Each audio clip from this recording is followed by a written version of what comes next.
สบายดีจ้ามากินข้าวแรงมันซิงเดอร์กินข้าวกับแจ่วเนาะแจ่วมักเล่นทุกคนนี่แจ่วมักเล่นแล้วมีไข่ต้มลวกผักบงเนาะแล้วก็ต้มกะหล่ำมากินนับกันเด้อมีอย่างกินเนาะกินข้าวกับแจ่วมักเล่นแล้วก็มีไข่แดง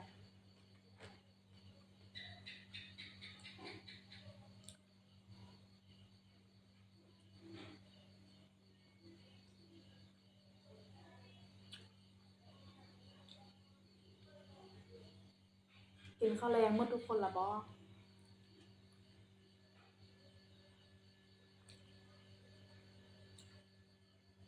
หากันแล้วเวียกเนาะหาจะได้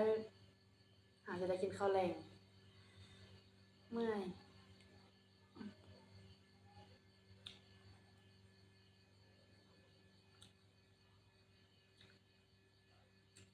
น้องสาวตามแซ่บแซ่บ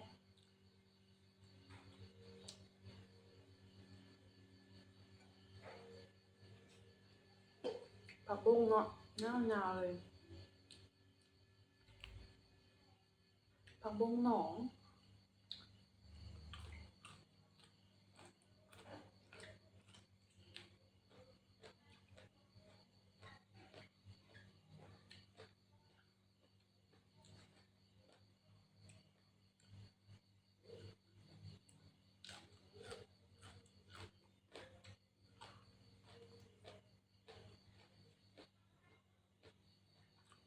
ของมักเลย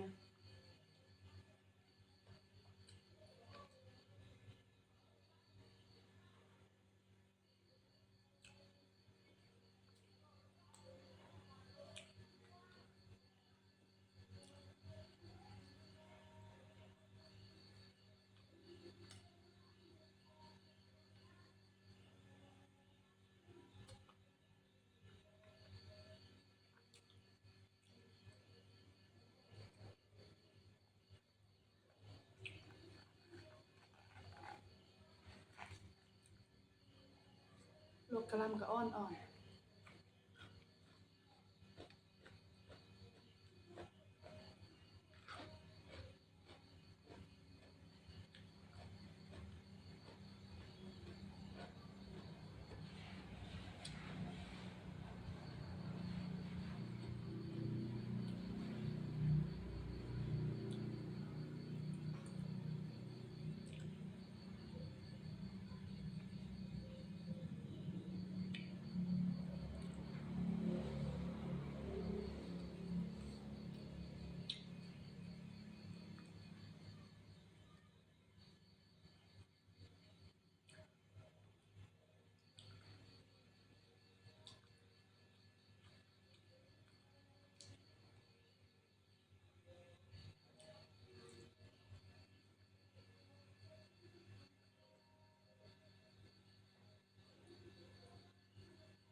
ซึ่งเป็นคนที่มักกินผักขนาดเลย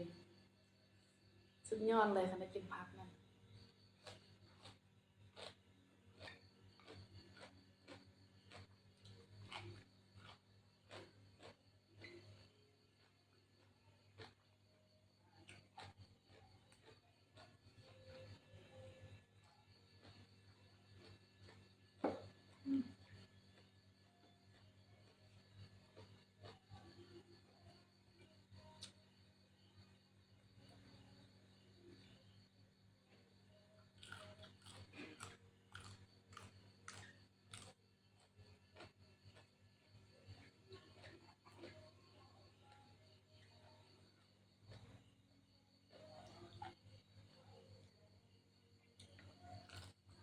กรอบ